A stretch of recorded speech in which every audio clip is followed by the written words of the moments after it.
and practicing our infantry maneuvering skills.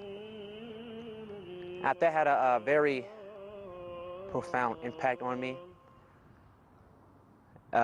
It really scared me and disturbed me while I was doing the battle drills that I actually ran over there and I unplugged the loudspeaker and I kind of caused a little ruckus, and I talked to the supervisors. I talked to my supervisors at the time, and I explained to them that you're linking Islam with warfare, that as if we're fighting Islam, and that's not a good idea. They just kind of blew me off, you know, low-ranking soldier, no big deal. Nobody cares about your complaint.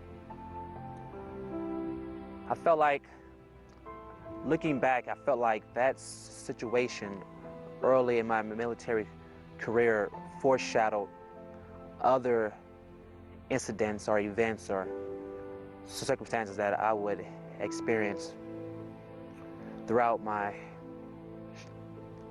time in the service.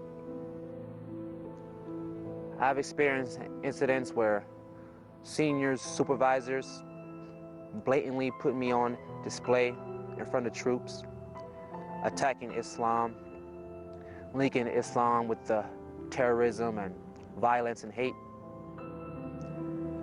And as a young soldier, as a young troop,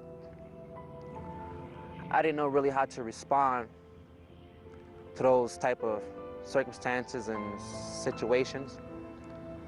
So it led me to develop a lot of resentment and frustration and anger in my heart, and it really had an impact on my career.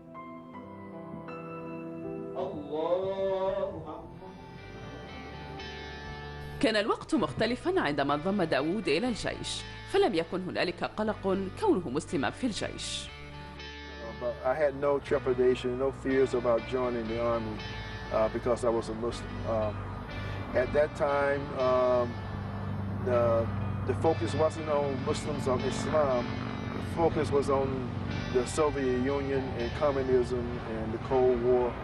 So, I mean, there was no harassment that I endured because I was a Muslim, you know. So I had no concern at that time. I entered the Army in September 1982. September, 19 years later, we had September 11, 2001. And things changed for many people. But for me, I really didn't see the change because I was within the last year of my military service. And at that time, I had rose to the rank of Master Sergeant, and I had special duty towards the end, the last year of my military service. So I really wasn't in an everyday unit per se. I was doing special duties. So my interaction and with fellow soldiers were really limited. And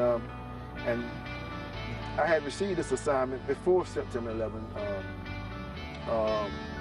2001.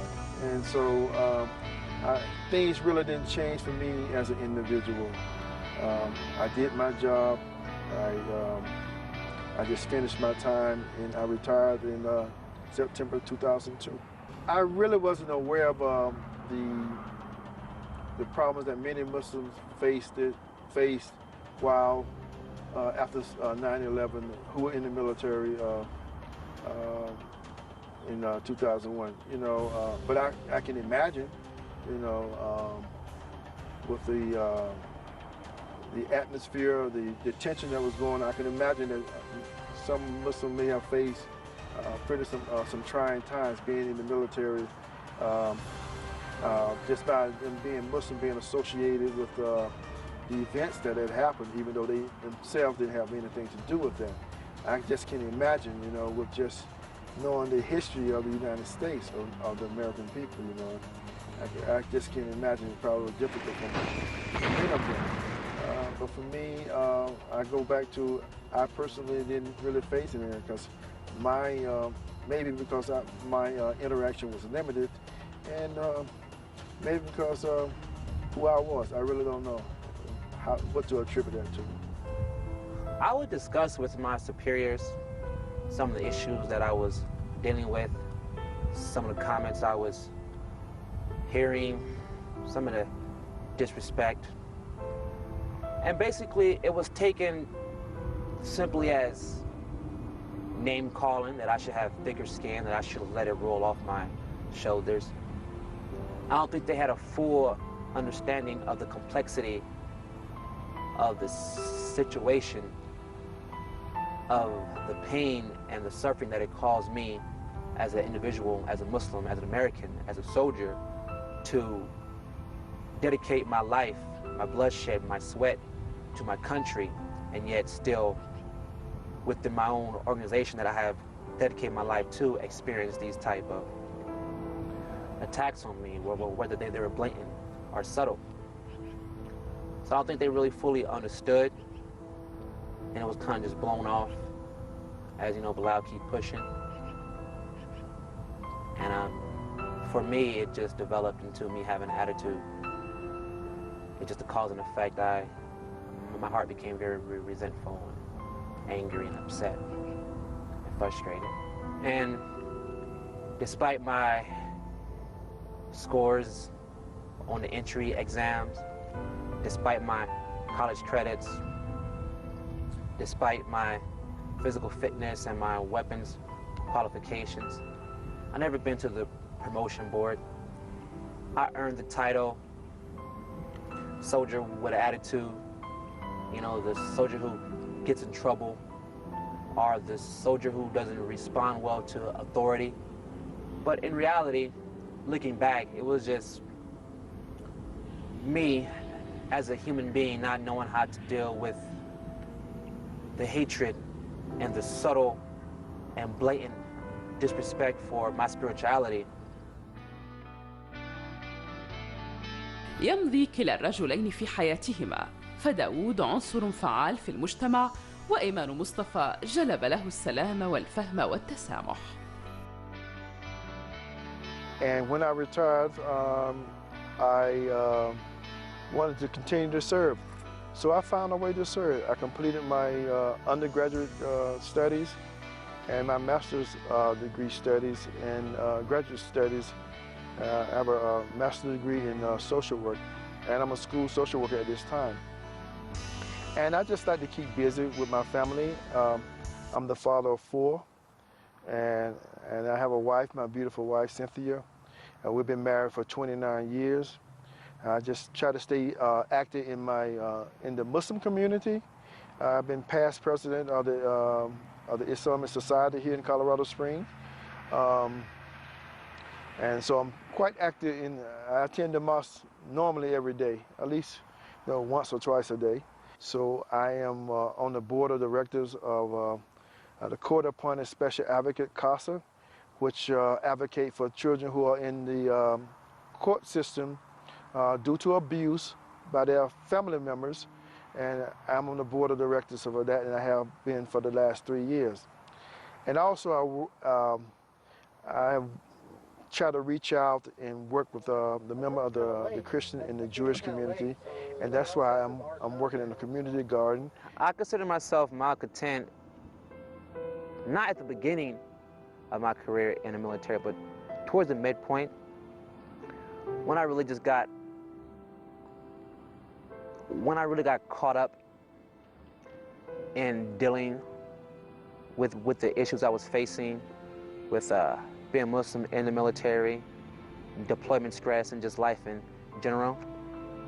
I think it all just compiled to a state of just unhappiness with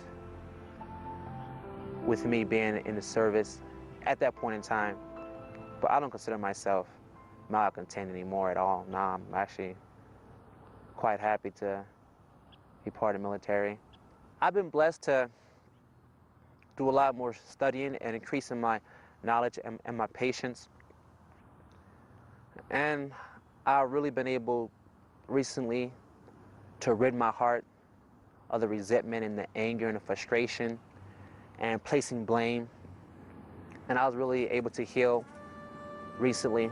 I think this is we're at a crucial time here in the United States.